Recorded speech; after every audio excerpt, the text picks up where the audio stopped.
All righty, y'all. Hey, everybody. How are you doing? Kelly's in the house texting me. So, you guys, this has been a busy day, an amazingly busy week. So, welcome to the Shed to House Live, the Better Together Homestead live stream, brought to you by the Shed to House Facebook group, United Portable Buildings. So much going on, you guys. And we just had, sorry that we're now doing it on a Tuesday versus our normal first and third Monday. Yesterday we ended up getting our cow AI'd, artificially inseminated, and it was a lot. So we're impregnating one of our cows. Still trying to figure out what we're going to do with the heifer cow. We ended up getting 2 bales of hay today, so that's good. I bought 3 bales of hay in May for $75 a piece. Bought 2 bales of hay today for $150 a piece. Woo! That's a lot, but it's good. We needed it, and so it's just got to pay a little bit more to be able to do that.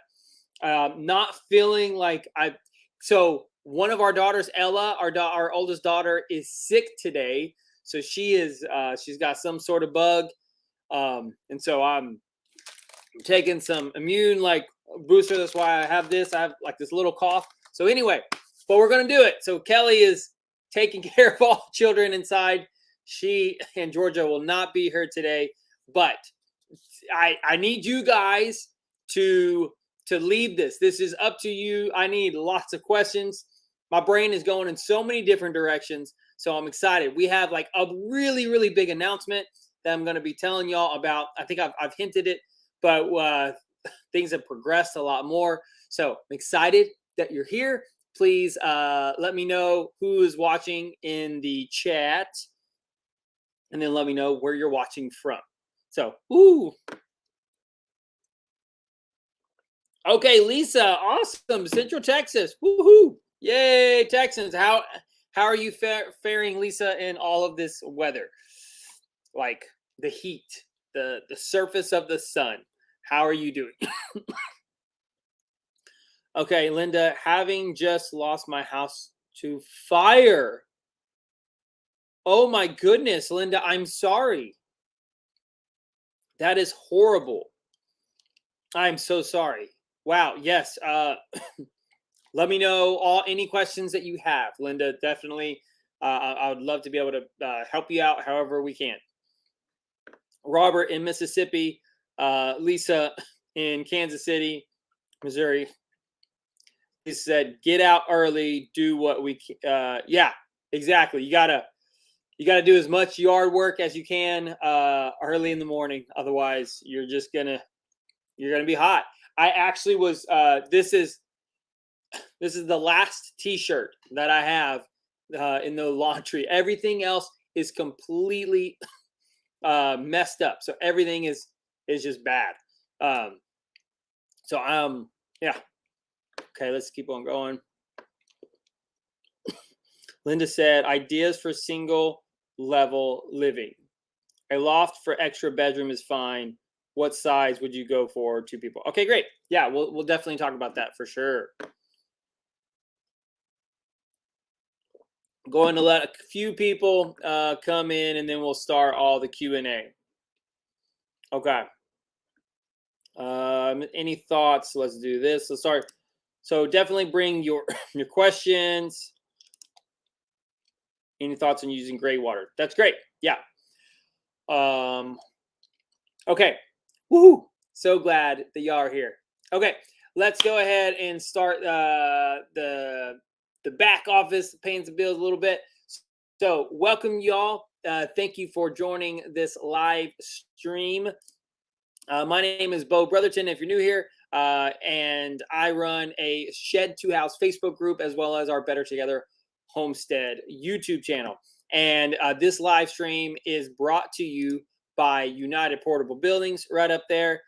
United Portable Buildings is, I'm going to double brand it. United Portable Buildings is our sponsor of our Shed to House Facebook group, and they're also the sponsor here for this live stream. And United Portable Buildings is the place to turn to, especially if you're in the Mississippi, Texas, and surrounding states. I feel bad. I'm getting messages every single day about people saying, "Hey, UPB can't ship to Oregon or Washington." I'm like, "I'm sorry," or New York. I'm sorry. We're trying to get more states, but definitely if you're in the southern states, then you're good to go. There's nothing else I can say. But United Portable Buildings, best customer service, best build quality, bar none. It's amazing. So United Portable Buildings, that's where I'm at. I'm in the studio. Our favorite place on this entire property is our studio. This is where we get all of our work done. And this is where, over there was where Georgia was born. So if you saw that video, we were in the United Portable Buildings studio. Okay, let's go and go back here.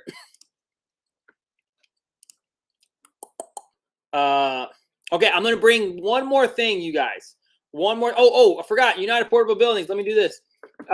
Definitely get the fill out and design your 3D shed. So Linda, talking to you about whether you can get a United Portable Buildings or not. Linda, definitely go ahead and design your shed on that link that I just gave you right there. That's that's UPB's 3D shed builder. So definitely go there and check that out, and then you can get a quote so that you can see. I think you can get a quote if they can't ship to you. That's a good question. I don't know that. Can you actually get a quote to where you can see what it would have been? I'm not sure, but let me see. So yeah, so check out that link to the 3D shed builder. Also, you guys, I'm going to put another link you definitely want to do this. So I'm going to put a link right here. This is to the waiting list for our Get Off Your Tail and Homestead course. I'm going to try this. So for you guys that are here early a little bit, I'm going to give this to you. I'm going to give you a little sneak peek. It's the first time I've ever done a share. So you got to let me know if the share screen works. So let me see if I can get this going. I'm going to give you a little sneak peek and then go through some of the course for the Get Off Your Tail and Homestead course. This is killer. This is going to be awesome. Okay, so let's do this. Okay, just let me know if it's going to work. Come over here. Here it is, y'all. This is the course. Woohoo! This is going to be so awesome. So we have 7 modules. We have bonus material. We have it's all in video. So it is like so much, like it is enough content that you need, but these are short clips. So it is jam packed with so much knowledge. The Get Off Your Tail and Homestead course. This course is going to be for you, the people that are in suburbia. Let me go ahead and stop this real quick. The people that are in suburbia or the city, and you have no idea how to do this, or if you're living in an apartment, or if you're living in, you're actually on your land, you're on a homestead, and you, but you're having to do a 9-to-5 commute. So there's a lot of courses and a lot of experts that are way better than Kelly and I about how to grow food. There's better people about how to prepare food, like cook it, or how to be preppers. But y'all, I think that there is, we're at the top tier, not trying to be conceited, but of the people that have the passion and willing to give you the time to be able to teach you how to go from the suburbs, the city, to your homestead. I cannot wait to be able to do this. This course is going to give you way more than you are actually going to pay for it. You're going to get so many freebies. We're going to send out like free shirts as well. And the best thing is you're going to get 4-hour weekly access. Like if you want. So I don't know if y'all have heard of the Marco Polo app. So the Marco Polo app is going to be where you're going to get direct access to us on what we're calling our weekly office hours. What does that mean? Weekly office hours. That means that I'm going to be sitting here. I think it's probably going to be like Monday between 1 to 4 p.m. And you're going to get direct access to us through video chats on your phone through this app called Marco Polo, to where you're going to be able to ask questions. And then everybody's going to be asking questions. And then we can all learn from each other, and we can all be able to chat. But it's not only we thought about having a Facebook group, a private Facebook group, but it really wasn't what we wanted. We wanted to be able to, and you don't even have to be on the video. Like, if you don't want to be seen on video, you don't have to do that. You can do audio. You can even just email us questions, and I'll be able to answer that on that. So it's going to be direct access to us for 4 hours a week. Like, you don't have to be there for 4 hours. You can, and the cool thing is you can ask questions throughout the whole week. And then whenever my office hours are there, then I'll come and I will be able to go over everything with you, as well as coach you through each individual week. So we're going to get 10 weeks of that. So if you want to be able to get, like, this live stream is titled Free Consulting. That is like private coaching consulting right there. That the price for that, for my time to be able to spend with you, and you get lifetime access for this. So whenever we make the course better in the future, you get lifetime access. And so following that link down below, going to do it again, you're going to be able to get the introductory price. So definitely go fill that out. All you do is just give me your name and your email so that we can get you that introductory price. Everybody else is going to have to pay a little bit more. So it's going to be awesome. I'm excited about this. I'm excited about, this is one of the coolest things that we've done. We wrote an ebook, Get Off Your Tail on Homestead, but we wrote that back in suburbia. Being able to record all the videos, Kelly and I were like, wow, it's so much has changed since we actually wrote that book. So I'm excited. I'm excited about it. Okay, let's go ahead and jump through here. Get your questions answered. So definitely ask your questions down below, and we will. Man, I cannot kick this cough. Like, every time I get on the tractor, it's just so dusty here. I gotta wear a mask every time. Okay, let's see. Linda asks, okay, so ideas for single level living. A loft for extra bedroom is fine. What size would you go for 2 people? That's a very good question. And I don't know that. I'm not really sure what size that. So it would all depend. Like, I don't know how many people you are. Like, I don't know what size. So I need more details, Linda. So I know that you just now went through a fire, which is horrible. So I want to be able to be completely honest. Like, I want to be able to help you, but I need a little bit more details. Like, I don't know budget. I don't know anything. I don't know what kind of home you came from. I don't know do you have land?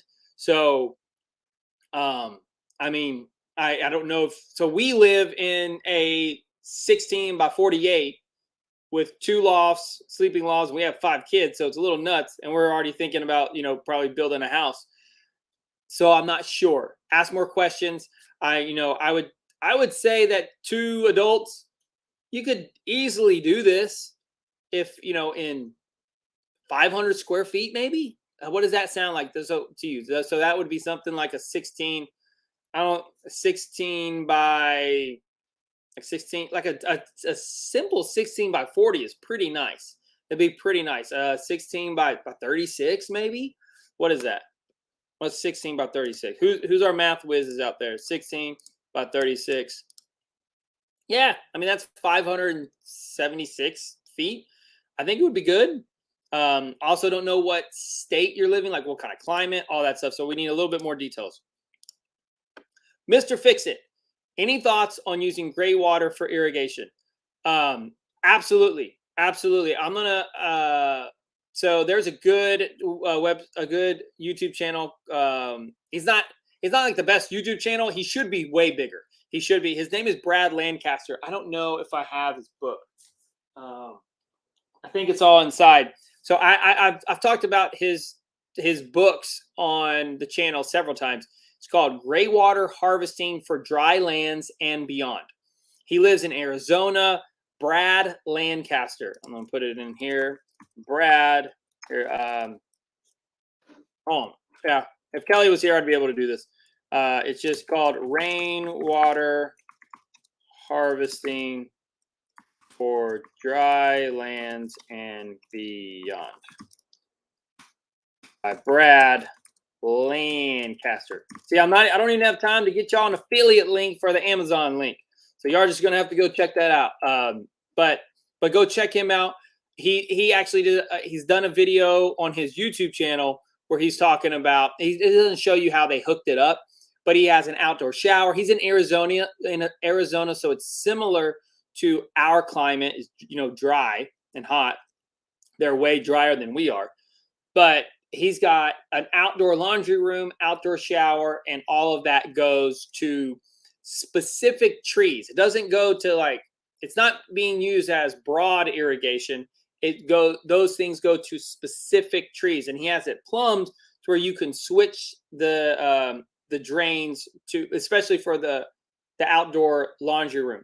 So if you're talking about gray water is, it can be your kitchen sink, it can be your laundry room, and it can be definitely an outdoor shower. Of course, toilets, that's black water, so you don't want that.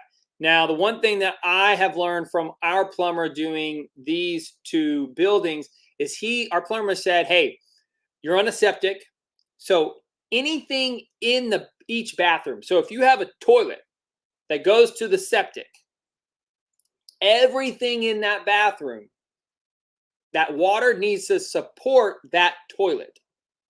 So the toilet, you flush the toilet, the poop goes down into the pipes down below our shed house. There's not enough water being pushed through those pipes through the toilet. What he's saying is you need the sink and you also need the shower water to clean those pipes out. You need that constant, water flowing through those pipes to be able to clean out your poop from the pipes to get it to the septic, because all that nasty stuff is going to, if it's only the toilet, then it might get stuck and there's just not enough forced water to be able to keep those pipes clean. So yes, a bathroom sink and a bathroom shower is gray water, but he's saying that if you have a toilet in a bathroom, all of the plumbing needs to support that toilet. Does that make sense? Ask more questions if you're not really familiar with that, but that's what he's saying is send everything from the bathroom to your septic. Then anything else, you can do your kitchen sink, your dishwasher. We have an outdoor laundry, so you can definitely do your laundry room water. Now, all this, you also have to do specific soaps. Brad talks about that in those videos. You have to have, you have to, it's like low sodium, I think, soaps. He actually has a link to that soap. I think I sent it to Kelly. Let me see if I can find that. So you have to do a specific soap. Let me see. Sorry, dead air here. Kelly and I have been texting a lot because we're working on the course. Okay. It's called Oasis Biodegradable Laundry Soap. Oasis. There's no way y'all are gonna see this. So you see that, y'all? Oasis biocompatible laundry detergent. So there you go. Okay, hopefully ask more questions if you have any more questions about gray water. Yes, we 100% need to do this. I'm just not going to climb underneath our house right now in this weather. I probably should, but we have so much going on, a new baby. and I don't want to hire a plumber to be able to do this. So it might be something that we do in the winter. Okay. Finding land. So Lisa, finding land, that's our problem. Lord Legia, I get it. I understand. Yep. There's not a lot I can say. If I don't know if we're going to go in a recession, like it's technically a recession, but part of me thought that I kind of wanted things to reset because I think that things are still too expensive. I think that we're still going to be paying a lot in inflation, and land prices and the home prices are going to stay high. Unless something bad happens, like something's got to break in order to have the market reset. So I don't know. I'm not sure about that. So ask more questions. We do talk about land. We do talk about getting your land in the course. It's not. That's going to be that was the thing in the course that we were really excited about when we wrote the book, because land was readily available. So buying land now is a little bit different, where you have to do a little bit more work, but we really go over all of the different kinds of land. So what you have is what we talk about this in the course is that you have many types of land. So you have urban homesteads. Whenever I think of that is like think of urban homesteading is like if you bought 2 or 3 lots in downtown Detroit, and you created a permaculture oasis there. That's what I think of as like urban permaculture. I think that would be awesome. You also have suburban homesteading, which is what we did, and we didn't even do it that great. We just had a rabbits and garden, but you can do so much more in suburban. And then what we talk about is you have what's called the fringe. The fringe is that area that you basically have like some sort of store, grocery store, some a hospital that's within 20, 30 minutes drive. So it's not too far away, but you can buy land, you can buy bigger acreage, and it can also be less building requirements, less building permits, and no restrictions. The fringe, that's our favorite. And then you got the boonies. So Linda, you're talking about not Linda. Lisa, you're talking about trying to find land. I mean, you might have to go look in the boonies. And these are the things that we talk about in the course. So it's tough. It's really tough. Okay.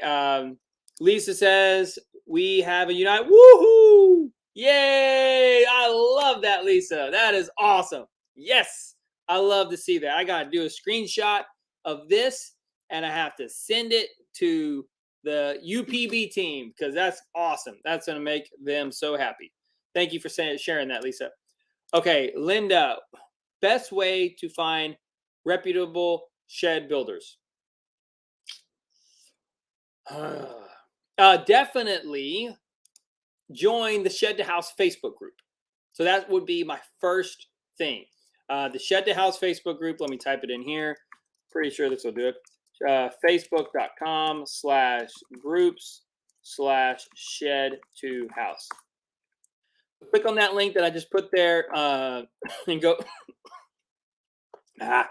and join the Shed to House Facebook group, so that you can ask people, say, hey, I live in this area. Does anybody have any good leads for builders? It's tough. It's really tough. I'm not going to lie. It's tough. Okay, Anon says, GS? I don't know what that means. Georgia? No. I don't know what that means. Sarah says, wish they came to California. Yes, I'm sorry about that. Okay, also. Oh, yay. Woo, that's awesome. That is so cool. I'm going to do a shed. There we go. That's awesome. Thank you. Easily Distracted Homestead for signing up for the wait list. That is amazing. Lisa says, how much? I guess you're talking about the course. We're going to have that information coming out soon. Sorry, it's a little bit of a tease, but definitely we know that times are tough right now, and it's going to be definitely possible that the bulk of people are going to be able to get the course. I promise. I'll say this: we're looking at this kind of like a beta launch. The price will go up in the future, but we're making it very affordable for this launch because we want to be able to get as much feedback as we can. So we want to be able to get a lot of people in this first round. So we're excited about that. And it's not an ongoing course. It is going to be for 8 weeks total, and then you get 10 weeks of I think you get 10 weeks. I think so. Don't quote me on that. 10 weeks of the office hours. So it's so good. Okay, Blue Turtle says maybe can hire a transport service to deliver. Oh, I have no idea. That is over my pay grade. I'm not sure. Wolf and Peck Homestead, Waco, yay! So glad to see y'all. Hope that you're staying safe in this heat. I need to go find my cows. I haven't checked on them in the last couple of hours. Lisa, okay, lots of questions about the course. Lisa says, is it like Zoom? It's not like Zoom. So if you're talking about the office hours, I assume Marco Polo, it is not like Zoom. Zoom is where you have to show up for Zoom. That's what we didn't like. Kelly wanted to do some sort of Zoom. I wanted to do a private Facebook group, and we couldn't really make it work where we were talking about it. And then we came up with this when we actually found out that Marco Polo has this new feature. It's called Sharecast, and it fits perfectly what we want because people don't like to get on Zooms because they don't want to talk to all of the people. And you also have to physically be there at that specific Zoom time. This is something that you can pick up. You get a question in your head. You're taking the course. Like, this is where it's so valuable. I mean, I'm stoked about this. It's so valuable. So you get an idea, a question. You're taking the course. You're like, oh, I need to ask Bo and Kelly that question now. So how could you do that? You could send a text message. We're not giving away our cell phones at this moment. So you could do that to where like where you can send a message for that question. You can send an email or something like that to where so that you send the question and you don't have to be there live. Then, so those things. Or you just pick up your phone and you just do this and you say, Bo and Kelly, here's my question on lesson 4 of module 2. What were you talking about with this? Here's my situation. How can I be able to make some extra money for this? Or how can you be able to monetize your homestead and make money breeding rabbits? Like whatever, something specific. You hit send, like you just do it and it sends. And then whenever the next office hours comes along, I pick up my phone. I start watching the replies and all the questions. And then I get my phone and then I hit it and I answer that question. Whether if you want to be held anonymous, then I definitely won't use your full name. But, Lisa, I'll just say, hey, Lisa had a great question with this. Let me go ahead and answer that. And everybody gets it. Then if you want, you can send me a private reply straight to me and nobody else gets it. That's what's so cool about this is that you're not getting everybody's messages all at one time. It's so good. I'm sorry, I'm not trying to overdo this, but it's great. It's going to give you all the things. It's a win-win. It's all of the good stuff about video chats, but then none of the bad stuff, none of the time wasting video chats. It's basically direct communication with Kelly and I. It's so good. Okay.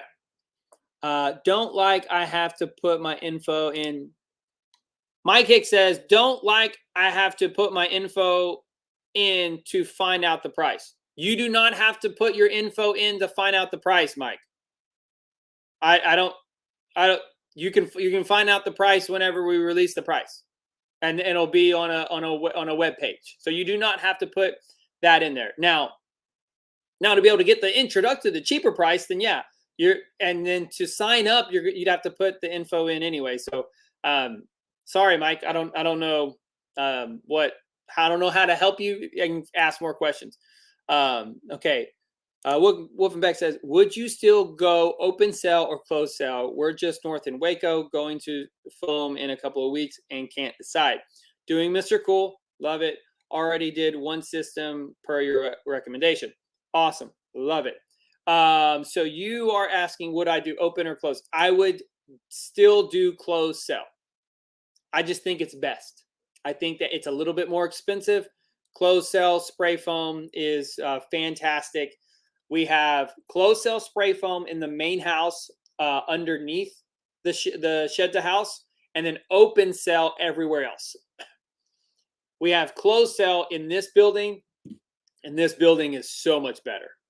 It's more expensive, but wow, it's just a better R value. And now it is, if you're in the north of the country, you definitely need closed cell because whenever the snow stays on your roofs, you don't want that moisture. So open cell can absorb moisture if the moisture somehow gets into your roof or into your walls. Hopefully it doesn't do that. But open cell can absorb that moisture, that water. Closed cell wicks it off. Does that make sense? So that's why, for me, closed cell is the way to go. Okay, Teresa, I just bought half an acre rectangle plot. I'd like to have chickens and goats and a veggie garden. Is that too much for half acre? How would you arrange everything? Okay, chickens and goats and a veggie garden. Okay, great question. Teresa, am I saying it right? Sorry, I have to eat another cough drop. That's not a lot of land. You're talking about the goats. You're gonna have to import a lot of feed for your goats, like all of it. Otherwise you're gonna have to grow so much fodder, which maybe you can. I just don't see that. So tell me more. Now, and then whenever you're saying arrange everything, I have no idea because it totally depends. And I am not a permaculture designer, so I'm not sure. But I would say that sounds like a lot. Now, if you want to switch it up, you could definitely do chickens, and you can do rabbits, absolutely, and veggie garden and fruit trees, all of that. You could do quail. Absolutely, you can do all that. You can raise worms. The goats, that's a bigger animal. And if you just really want goats, you could Read 'em and Weep. Does anybody know Read 'em and Weep? How much land do they have? I'm not sure. They have goats and they even have pigs. So it's possible. It's possible. I just don't know. Okay. Tyler said, did you guys get my email about leasing Buttercup? I don't know if I did, Tyler. Leasing Buttercup. Tell me, I don't know if I did. I don't know what that means either. We're probably not. That's probably now we did get lots of emails in terms of people offering for our cows to come and live on their land, which is a really sweet and awesome idea. It just doesn't make logical sense for us to be able to do that because we have so much invested in these animals that for them to go somewhere else and then the liability there, or if they die, then we're not. So we don't know. Like someone was very nice and they said, hey, I have 140 acres and they can come and stay here. And I come to visit probably once every 2 weeks. I'm like, no, that's not going to work. They really need daily attention. But Tyler, definitely send me more information about what you're thinking about. bettertogetherlife@gmail.com. Okay. Christy says, chickens, goats, and veggie garden can all go together. Absolutely, they can all go together. I agree with you. They all can. It's definitely possible, but I would only do about 6 chickens and 2 goats. Is not a bad idea. Fence off the garden. Feed all scraps to the animals. So yeah, it's possible. Now, definitely, I would say you could do pigs. If you're allowed to have pigs, because pigs can easily be pinned, and they will do fantastic. It might be a little bit smelly at that size. You depending on the size of the goats, like if you get any kind of dwarf goats, it's totally possible.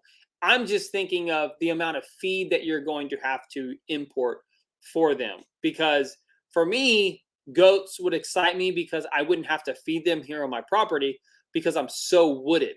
And I thought about having goats just to clear land for me. But it is absolutely possible you can do it. It's just half acre. I'm like, it's just something to think about of how much feed you want to be, because feed prices is going up. Does that make sense? Okay, wooden peg. Okay, so you guys are talking. That's awesome. Definitely ask questions, and I'll be able to help answer. Okay, we have these exact sheds for sale up in northern California. Awesome, sweet, yay! That's great. Okay, Kelly H says, I am looking into rabbits, but this killer summer has me gun shy. I think it's a good gun shy. Kelly and I were talking, and let me keep reading. Will I need to prepare an indoor space during the summers? Okay, you're in Houston. Very good question. Kelly and I were talking, and we thought, so I have a mister on our cows, because our cows we have one cow that's worth, we bought for $2,500. I would not sell Goldie for anything less than like 3,500 right now. I probably couldn't get that, but that's how much she's valued to us, because she's that amazing of a cow. She's just the sweetest animal. Kelly even said, she's like, Goldie's never being sold. You know that, right? She's going to die on this property. We just love Goldie so much. So we have a mister on her because I want to keep her happy and healthy. And she's a big girl. The rabbits, Kelly and I were talking, and I thought, wow, aren't you so happy that we don't have to deal with rabbits in this heat? Y'all, rabbits, we get lots of emails talking about whether rabbits will do well in the cold weather, like Montana, Canada. They will do fantastic up there. It's the hot weather that gets tough. And I would say that this year it's so hot, you're probably not even going to be able to breed rabbits for maybe like 5, possibly 6 months this year, because the bucks, they have what's called heat sterilization. It gets too hot and they will not breed. So you can't breed rabbits in this hot weather, usually in the summer. But usually in the summer means June through August. You guys, it hit 100 degrees plus in May. And it's probably, I don't know what's going to happen with this weather. I don't know if it's going to go until September. This is insane. It's scary. So I understand that you're gun shy. It's not, I understand. I would be too. So Kelly, reach out on Facebook, our rabbit breeder. Her name is Jeannie Cotton with, I think it's on Facebook. Cottontail Rabbitry. She's in Houston, on Facebook. Find her on Facebook and ask her how she's doing. She would love to be able to help you. She's so sweet, and she would be the person that I would say that you should get bunnies from. Okay. Let's see. Okay, there we go. Okay, Wolf and Peck says we were in Waco and have rabbits in shade with fans. Yeah, so you're gonna have to have fans, and they've been fine. That's yay. Okay, so Wolf and Peck is saying you can, yeah, like wanting to do to freeze the water bottles and set them out. Then they'll lay on the water bottles. Me personally, I'm up every single morning milking a cow, doing rotating water bottles was something that I did not want to have to do. We've never actually done a video. I'm going to totally be honest with y'all. We've never done a video about why we don't have rabbits anymore, mainly because it was a really emotional thing because our favorite rabbit, which is our very first pet, Rex, he died like a really bad death. He got sick and it was just horrible. And I had to put him down. So that was a crummy thing for me. And it's like, he was just the sweetest animal. And I haven't ever wanted to talk about it. So that's why. And I feel like I don't want to deal with that. I don't know. It's a weird thing and I'm mumbling right now. I loved that rabbit. It was so cool. So Wolf and Beck, let me know, are you breeding this summer? So let me know. Maybe I'm wrong. I've never had success breeding in the summer. Let me know. Have you had any success breeding in the summer? Okay. Okay.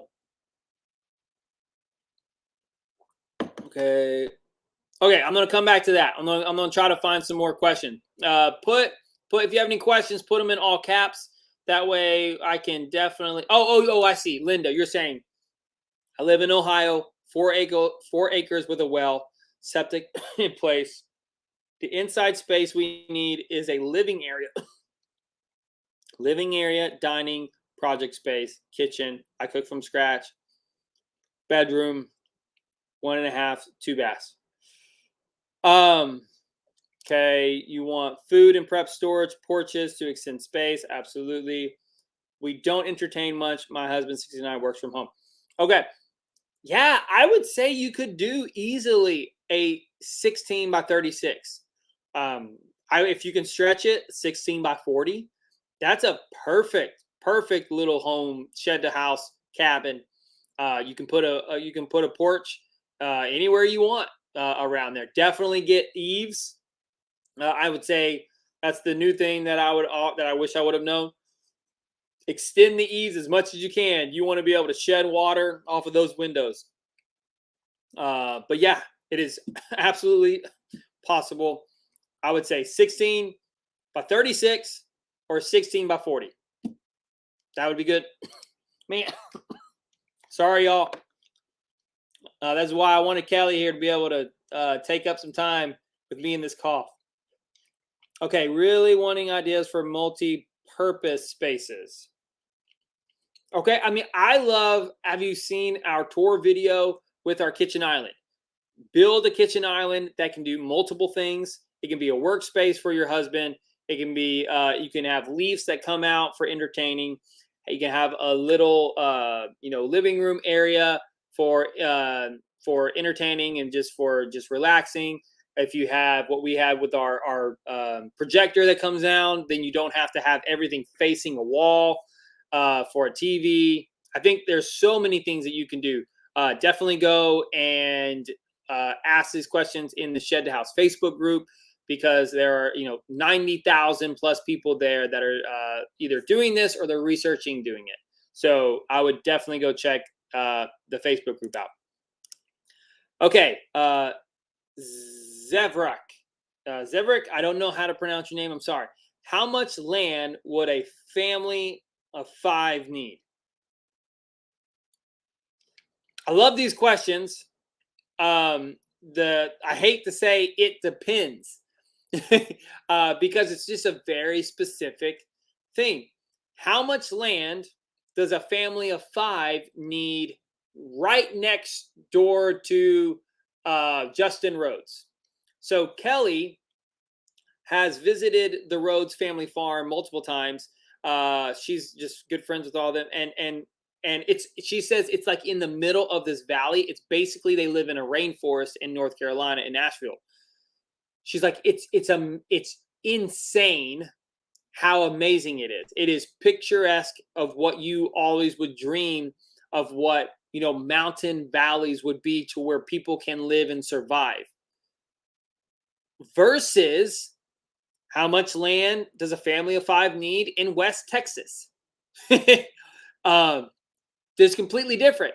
If you're right next to Justin Rhodes, you probably can survive off of maybe half an acre of land. You can do so much. If you're in West Texas, there's nothing living there. So I don't even know. So I need a little bit more information on that. So it's and I don't know what you like. I don't know. This is what we talk about in the course.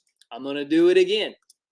So this is exactly the stuff, because you're going to get private consulting, private coaching in this course. Like, go do the wait list. I'm going to put the link again. This is where we can go over like a lot more. I'm going to try to give you as much information I can, but I don't get to talk to you, so I don't get to have direct follow-up questions here. So I don't know what we talk about in the course and in a lot of videos is, you got to figure out, where are you now, and then where do you want to be, and then you're going to have to figure out all the things in the middle of, what are you willing to give up. Like, what are the things that are going to drive you? What are all the assets that you have? You have to assess. We talk about that in the course. There's a whole module. Assess, plan, and execute. Assess, plan, and execute. That will actually answer the question that you have, because everybody's going to be different. And so everybody has a different starting point. Okay. Christy says, Linda, we were building an outdoor kitchen. That's a fantastic, like, outdoor kitchen. Linda, you're in Ohio, so probably you're not going to want to do outdoor shower or outdoor laundry space. Like if you were in the southern part of the country, then you could. But so Christy's saying outdoor kitchen, porch, entertainment, absolutely. But that's another, yeah, like Christy's saying, is you can have more outdoor entertainment. We are not doing a whole lot of outdoor entertainment here in Texas right now, because it's so hot. Okay. Okay. Penny. Okay. So Penny, I came in later. What's it called?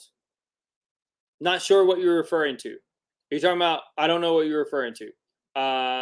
Penny asked that question. Sorry, I'm not sure what that means. Definitely follow up with that. Okay, so you are talking about rabbits. Absolutely, is a shaded cage sufficient? Well, so yes, Kelly, you're definitely going to want here in Texas and Houston. This is what we had in Houston. You want them under as big a tree canopy as you can, and if you don't have, so to be able to make for rabbits as cool as they can, you want to be able to get the shade as high in the air as you can. So think of this. So whenever we first moved here, we tractored rabbits in the summer, and it got too hot. So we could tell that they were really panting, the little bunnies in the tractor, because they were on the ground, like right here, ground level, and their little the roof was super low. That sun just bakes down.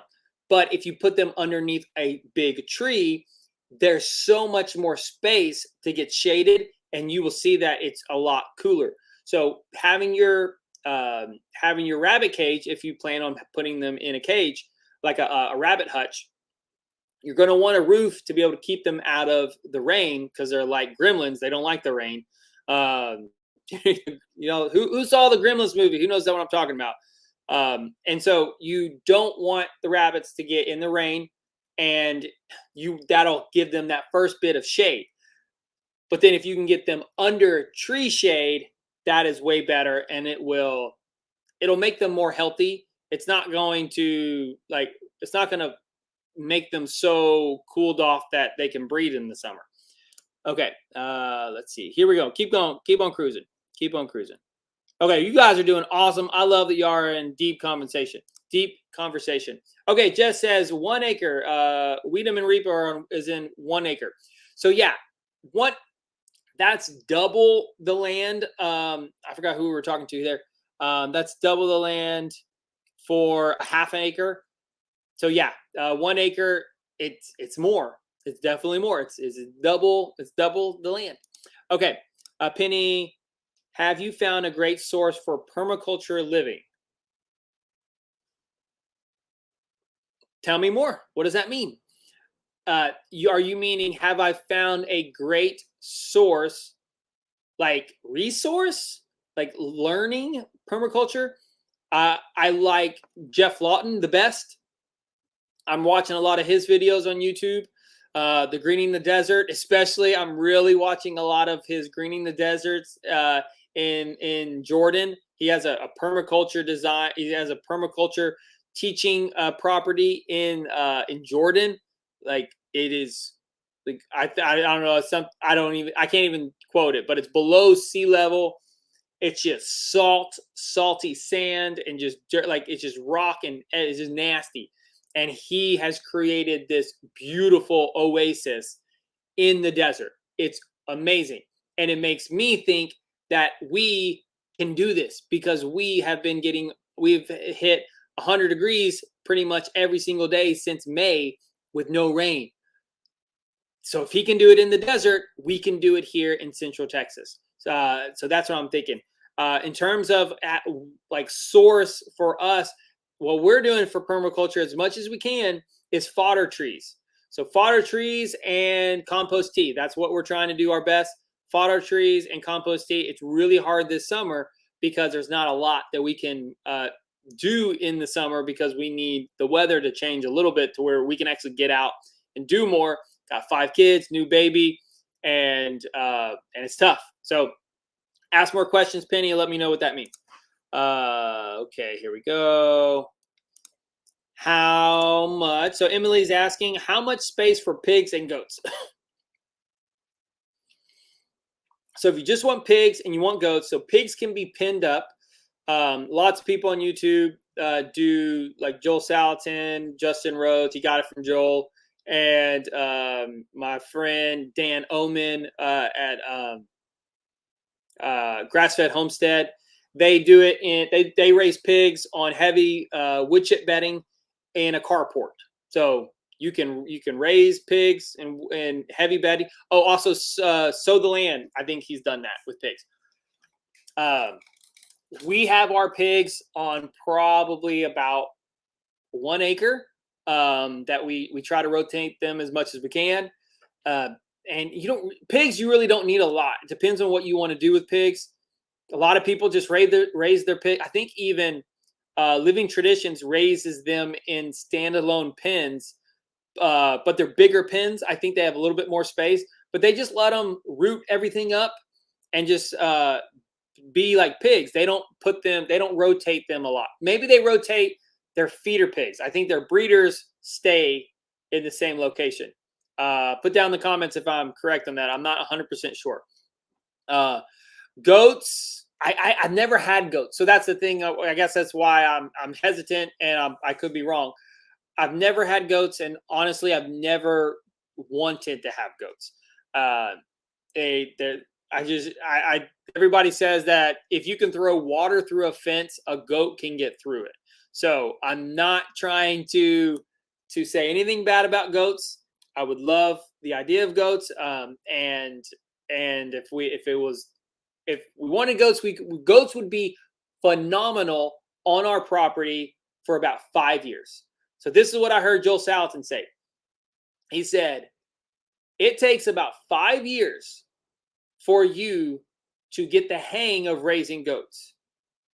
The only difference with goats is once that you go through those 5 years, they've already eaten everything on your property. They've already done all the land clearing. That's why goats are so great. There are people that hire goat farmers to load them up in a trailer and take them to poison ivy patches like parks and stuff, and they eat everything down. So I don't know. That's why I would prefer sheep to goats. Now you can't have I guess some people have milked sheep, but it's not like a dairy goat. So anyway, ask more questions. I don't want to look stupid because I've never had goats. It's just not been an animal that I've been interested in. But we do want sheep here on our property.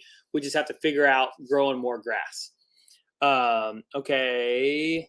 Wolf Peck says rabbits will not breed when it's hot. Just so you know, it took us a while to figure that out and frustrated us a lot. I know.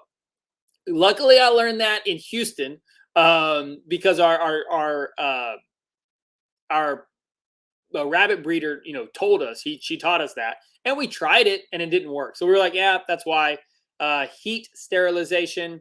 The buck just can't do it. He just can't do it in the heat. So yeah, that would be my thought. Is hopefully this is just a fluke summer, and that it's not going to be this hot every single summer. A lot of people are saying here is that this is worse than it was in 2011. Oh boy. Okay. Okay. We're going to keep on going. Let's keep on going. Angie, we purchased our United Portable building based on your recommend. Woohoo! I got an email last week saying it is now in production. Yay! Okay, Angie, that is amazing. Love it, love it, love it, love it, love it. Angie, I gotta ask, did you use the 3D shed builder link? Thank you for that. I'm curious. Did you use that link? Because supposedly we're affiliates of them because they're our sponsorship. So I definitely want to make sure that worked. So thank you for letting me know. That's fantastic. Okay. Let's see. Austin, have you ever researched about that word?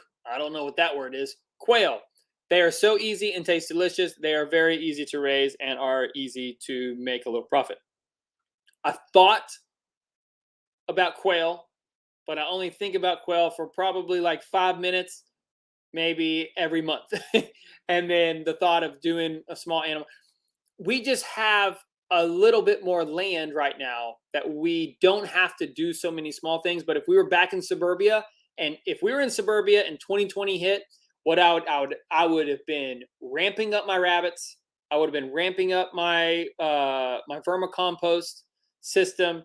I would have bought chickens, even though I was in an HOA. I just wouldn't have had any roosters, and then I would have had quail, and I would have upped the garden and compost and fruit trees. Like I would have done everything small and really tight, and I would have been growing some ornamental productive like blueberries and stuff all in the front, like good looking food in my front yard.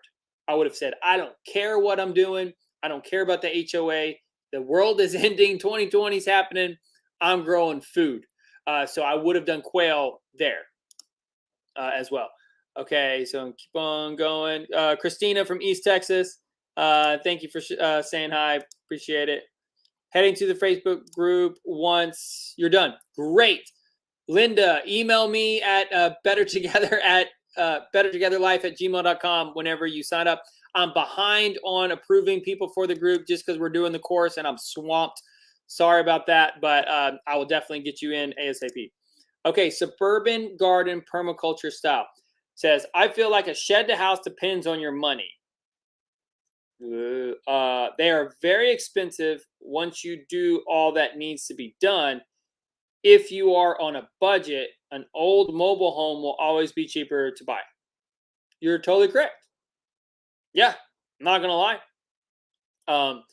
If yes, 1000% yes.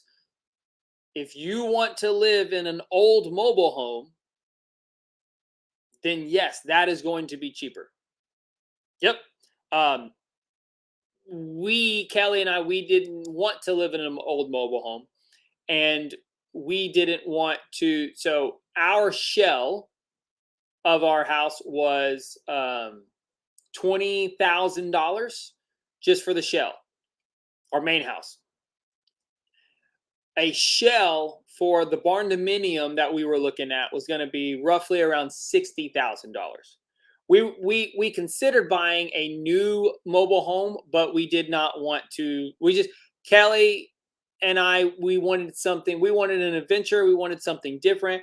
And if you buy a new mobile home, then the reason why you buy a new mobile home is because it comes ready to go.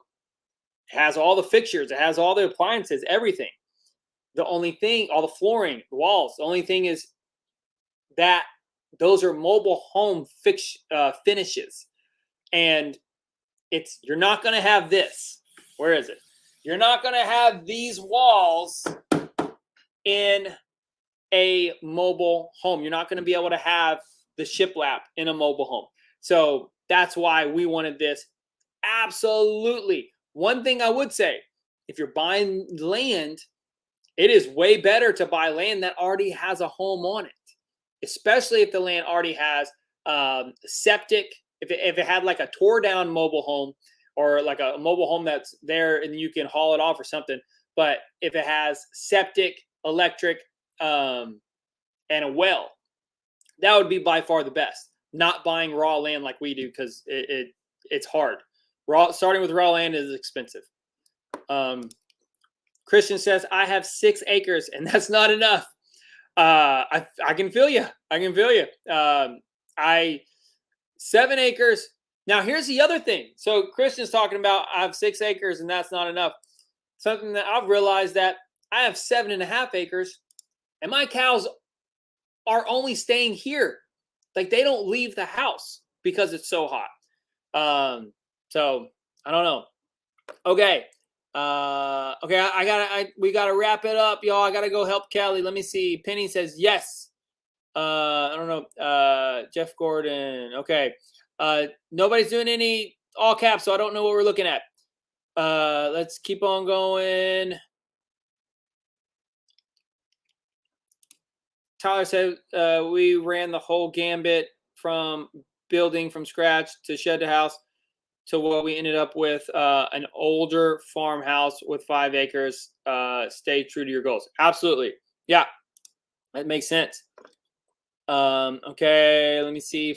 Find a shed to house at 1260 square foot. Delivered. Oh, you found one. Okay. Then you still have to make a shed livable. Huh? Then you still have to make a shed livable. A mobile home was a home. It's easier to finish. I'm not. So I don't want. I'm not arguing with you at all. It's just something that different strokes for different folks. It was not something that we wanted to do. If budget is your only, if budget is your top priority, then yes. Budget was not our top priority. It was a big priority. That's why we didn't build a 3,000 square foot home, but it wasn't. It didn't overtake for us buying a used mobile home. So, okay. Hey, Matthew Thomas is here. What's up, Matthew? Thank you for showing up, my friend. Okay, Matt, you got a question? Okay, I'm about to leave. So Matthew says, so I have a chicken question tonight. When did your hen start laying? Did you have a rooster in the mix? And did the rooster get them laying sooner, do you think? I'd have to go back and look. But I think it was that's a very good question. I am not the chicken ninja master. I have chickens and they survive and I keep them alive. So I've never been able to perfect chickens, I think. That's a very good question. I never, so to answer your question, is the roosters, we always had the roosters there. So we had too many roosters and then the eggs started popping out and then we culled the roosters. So I don't know if a rooster would make them lay sooner.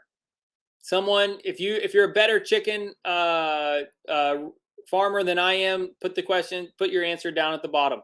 It's a very good question, Matthew, and I do not know that answer. I am sorry. So, okay. Hold on, let me go. Matthew, no, don't do the approvals. Don't do those because I have to do the thingamajigger. So it's all on me because I have to do the welcome stuff. So it's a little weird. Okay, that's a back office thing for our shed to house group. Okay, hold on. Let me try to get through this. Okay, I'm in. Okay, I'm in an Alabama subdivision. We want to homestead and be fully self-sufficient. We just aren't sure how much land to buy. We know we just want to grow and rich. I love it. Definitely fill out, get on the wait list. If not, definitely get my the book. It's only $9. The Get Off Your Talent Homestead book. You're going to get it for free if you get the course, but the book goes over most of what you're looking for. It's just a little bit harder to be able to like read a book versus getting private coaching for this. It's still, you still have to, like, I don't know how much you make. I don't know what land prices are in Alabama. I don't know what you do for a living. So I'm all for it. It's just how much land do you want? You don't need a lot. I will say this: 1 acre, fully worked hard, will bust your butt. 3 acres is hard. It's actually easier once you get a little bit past 5 acres, I would assume, at least for me, because you have a little bit more land that you're like, I will never get to that. I will let the cows graze over there and forage over there if they want to. It just becomes it's the food. It becomes that extra land, that zone 5, to where you don't do anything with it. So I would say 3 acres is phenomenal, and it will grow all the food you ever want. And it just depends if you want. Like if you want to do aquaponics, man, fish is pound for pound the best protein that you can do is raising fish. So there's so many things that you can do. Matthew. Okay, let me see. Let's see. Okay, 10 acres is a good start. Silver collect. I agree. 10 acres is a great start. That's another thing that I would say is, depending on if you're just talking, you got to think of what are your goals. Is your goal to grow as much food as you can, or is your goal for legacy living? That's what Kelly and I, we have moved more towards that of legacy living, in terms of wanting to live with our children on our own land and our grandchildren. That's a little far ahead, but that's why we would love to be able to get more land. So that's something you just got to think of. Okay, you guys, hold on. Facebook user says, I have a sawmill and been cutting my own lumber. Yes, man, I would love to have a sawmill. Do you have a blueprint available of your home? I do, actually. Here, I'm going to do that. No, wait, hold on. What is that? It's bettertogetherlife.com/shed. I think that's it. Like that. Email me also, and I can get you the direct link for our blueprint for our house, so you can find all that out. Okay, y'all. Thank you so much. I have to go help Kelly with the sick kid, a sick daughter, and little baby. So definitely go check out. Let's do this. Links to wrap this up. Okay, definitely go build your shed. The 3D shed builder for United Portable Buildings. Link, I just dropped that there. And then you will be able to find all the current pricing and everything. You get to move it around. You get to put in your electric. It's phenomenal, that shed builder. It is so amazing. Definitely do that. And then if you're just coming in, we have our Get Off Your Tail and Homestead course coming out. We're going to launch it August 15th, you guys. August 15th is whenever it launches. Definitely get on the wait list. Just put the link down below so that you can, wait a second. Is that it? Hold on, does that link work? Oh man, hold on. Someone click on that link. Hold on real quick. That's not, now I got to check this. Now I'm all, that looks a little weird for me. Yeah, that link works. Perfect. Good. Okay. Sorry about that. So definitely go get on the wait list so you can get the introductory pricing for the course. It's going to be awesome. It's going to be so much value. We cannot wait to give you all the rest of the details. It's going to be good. I can't wait. Okay. Thank y'all so much for being here, and we will see you on the next video or the next live stream. Bye. Have a good night.